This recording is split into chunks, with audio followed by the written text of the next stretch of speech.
I'm ready. Try again. Better luck next time. Better luck next time. Glory is mine. Nice try. Meet your maker. I'm ready. Almost got me that time.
It all happened like I knew it would. A single drop of source magic. And, like flies to honey, the monsters swarmed. The rebel panicked. The carnage began. And the magisters pointed their fingers at me. Just as I'd planned. I was shackled and collared and sent to Fort Joy.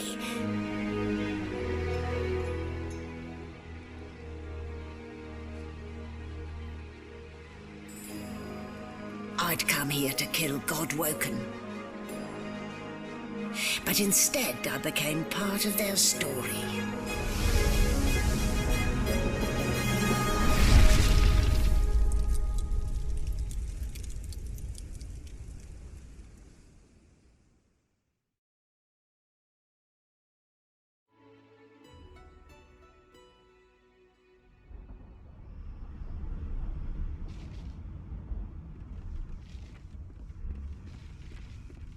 So, still a bit groggy, are we? Don't worry, the sedative will wear off soon enough. Easy now. No need to hurry. Get your bearings and report to me upstairs.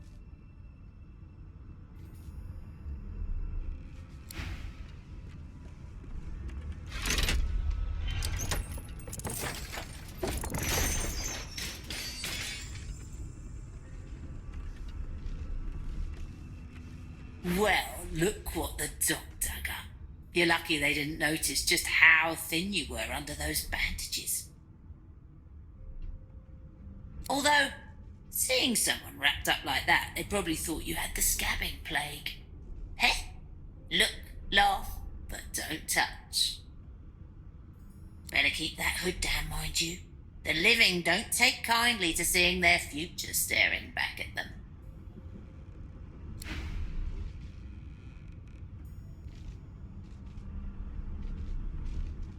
Playing dead, are you? Probably a good idea.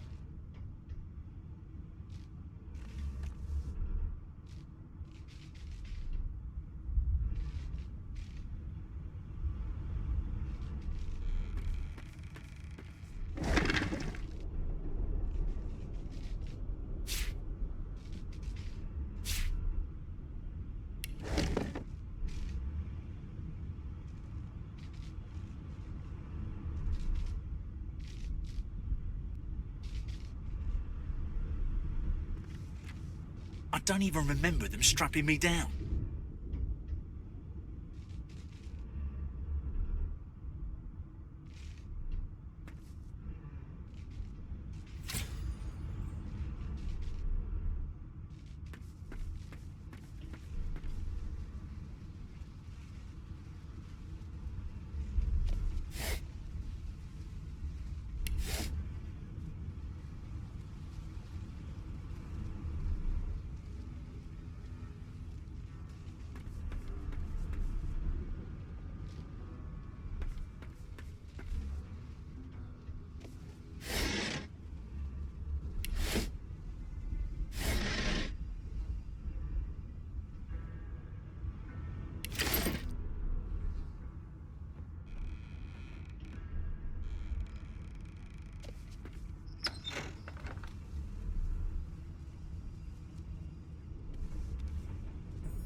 Rubbish.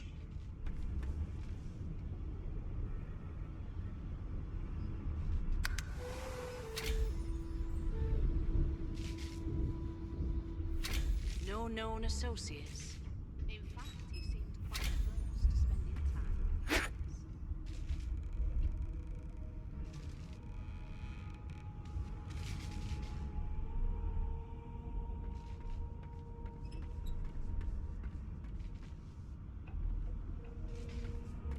Why, you're looking a bit more chipper. Yes. Looks like that collar fits you snugly enough. There you are. Not too tight, I hope. The collar, I mean. Oh, not to worry. Every dog has to get used to its leash. In the meantime, your next stop will be Magister William. All passengers have to be registered in the ship's manifest, and he's the chap in charge of the logs. You'll find him on the other side of this deck, in the officers' quarters.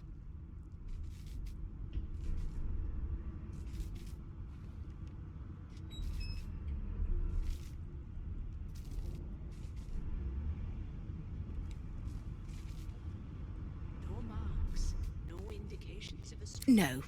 You're alive, and you're having a conversation. You are on a ship, of course, but luckily for us both, we're merely sailing the plain old sea.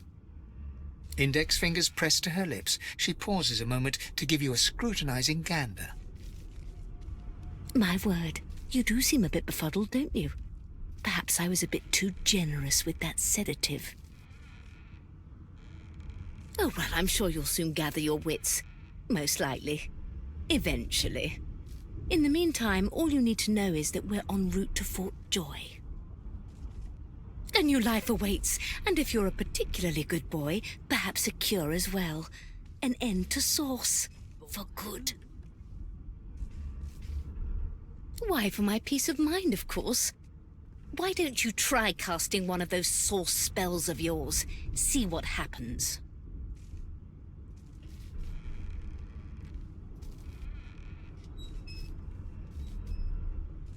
Currents of magic surge inside you, boiling, bursting, then breaking, only to fade back into your soul like rain into the earth. You better stop before you hurt yourself. All will, but no result. There you have it. See? The collar's function. It neuters you of sorts. Makes you unable to cast source. For your own peace of mind, of course. Yours and the whole world's.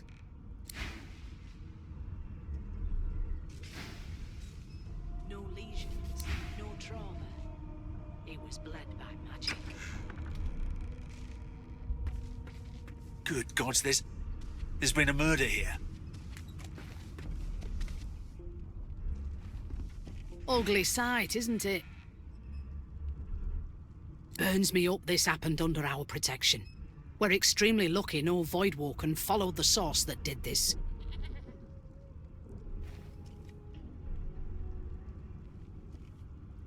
Everything's spick and span. Nothing left to do, really. Finn didn't see it like that. He was desperate for us to help him. Two things scared the living daylights out of him. His own shadow and his own source. We'll find out who did this. Speaking of, She looks up at you with a mirthless smile. I was on duty in your room when the murder happened. You were asleep the whole time. Didn't even stir. You're one of the only indisputably innocent people on the ship. Unless you can commit murder in your sleep, of course.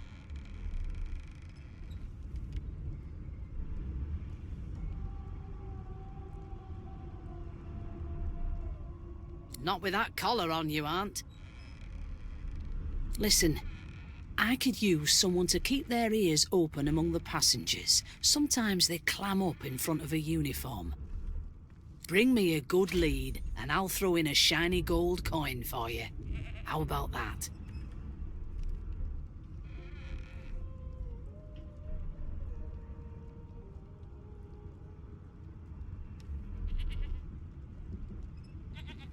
Not in here, it isn't. You let me know if you hear anything. Whoever did this is dangerous.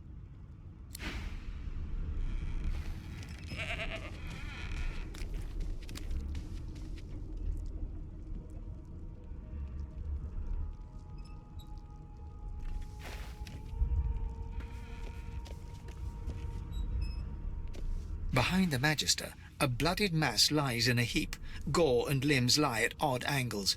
You can't make out a face amid the mess.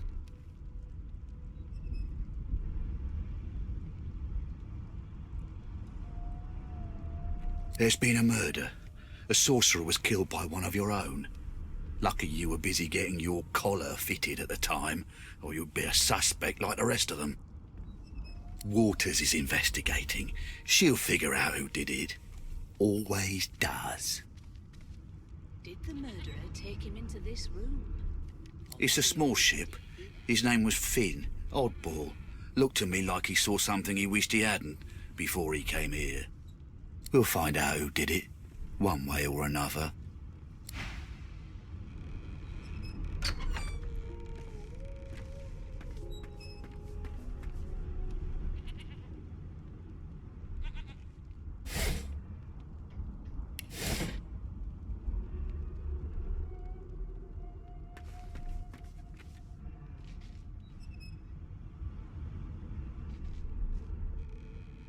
Everything's spick and span. Nothing left to do, really.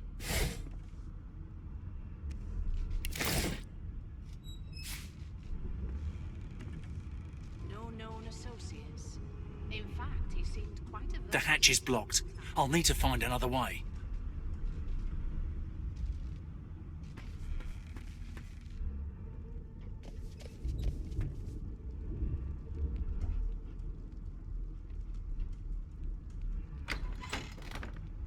Sing us a song. I know you can. I forgot how to sing. I did. Yes, this of them. I know it. Ah, there you are. Husband.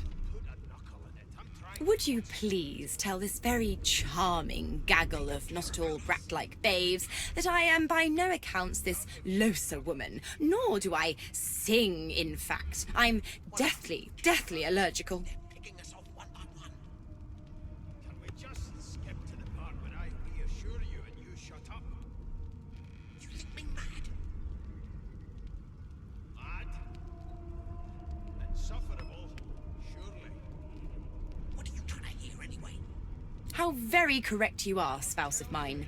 Madame Josephine Gribbles de Peeb refuses to be confused with anyone else.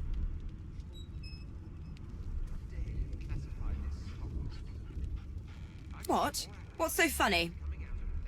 Her pinched face cracks into a great grin, and she shoos the children away from her with a laugh.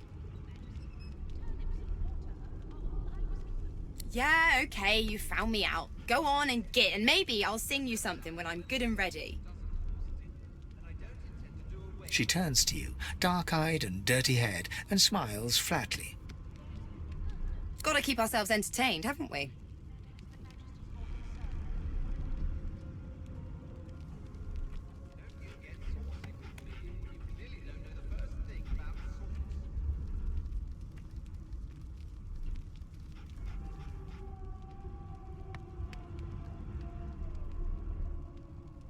It was one of them. I know it. Like yourself, maybe. I don't mind the kiddies, usually. They don't care about us. We're like cattle to them. I'll give you that knuckle if you keep carrying on. One of us wouldn't kill our own. They're picking us off one by one. Thanks, but I already belong to an elite and exclusive ship gang. We play ball every day after lunch. You're too soft for it. You think me mad? You take care, though. Mad? Nope, trying not to find anything out either. Ignorance is bliss. The utterer, the better. Anyway. Suddenly, her eyes cloud to an unnatural black. Greyish veins run down her face, and her mouth tightens into a cruel sneer.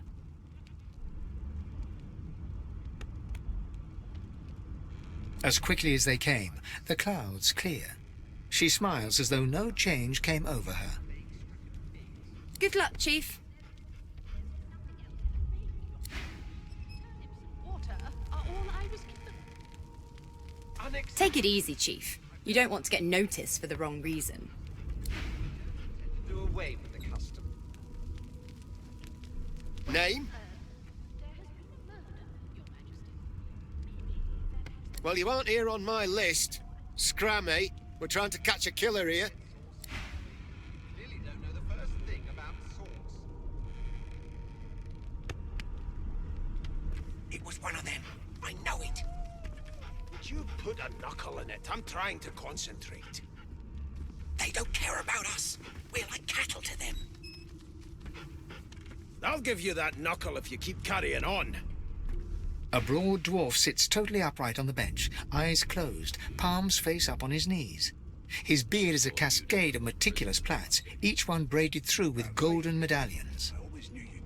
He raises an eyebrow as you approach, but doesn't open his eyes. Closest to our divine, like wolves around a campfire. Listen up, boy. You hear that? This wolf on a leash now. As soon as the Inquisitor gets here, we'll hang you right over the side of this ship with him. Sing us a song, I know you can. A no doesn't become a yes over time, you know. He turns his head toward you, looking you up and down, and smiles before turning his attention to the ship once more. You look like a boy to me. Always knew you'd turn out drops. Listen if you're interested, or get gone if you aren't. Kind always hung closest to our divine, like wolves around a campfire. The ship, of course. As soon as the Inquisitor gets A here, wave of sound washes over you. The unintelligible chatter of your shipmates, the groaning of wood from floor to ceiling, the boom, crash and crackle of waves around you, complaints from the sea itself.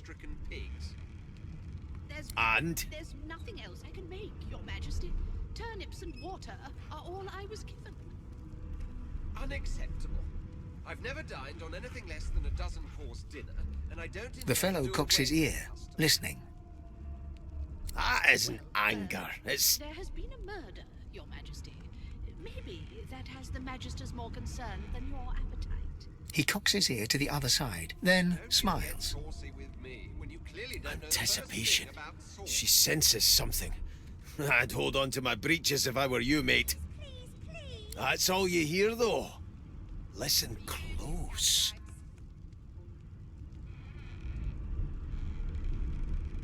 There now, just like that. Never thought you'd end up a prison guard, Vic. Squeak! I always knew you'd turn out. Aha! His eyes snap open as his countenance breaks into an expression of joy. One great paw claps you on the back. The other catches you before you lose your footing. There. You heard it, didn't you? I knew it. I knew it. Aye, this is good news, boy. Good news. Come on, please, Losa. It's the wheel. The wheel. Don't you see, you beautiful idiot? Squeaks whenever the helmsman jerks it clockwise, which means we're heading east. Burn my beard. That means if we've been travelling for, yes, only 10.34 nautical miles to Fort Joy. Your kind always hung closest to our divine, like wolves around a campfire.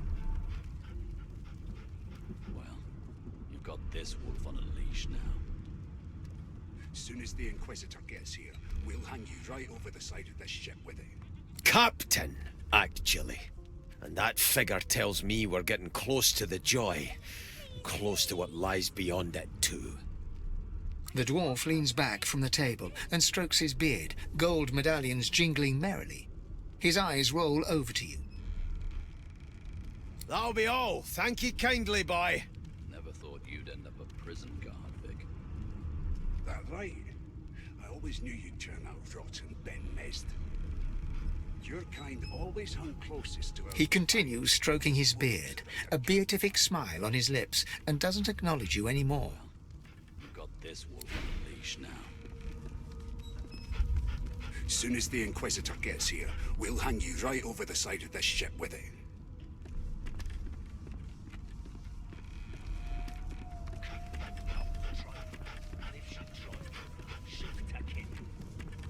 It was one of them.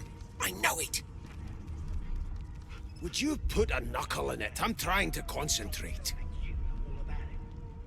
They don't care about us. We're like cattle to them. I'll give you that knuckle if you keep carrying on. One of us wouldn't kill our own. They're picking us off one by one. Can we just skip to the part where I reassure you and you shut up? You think me mad? Mad?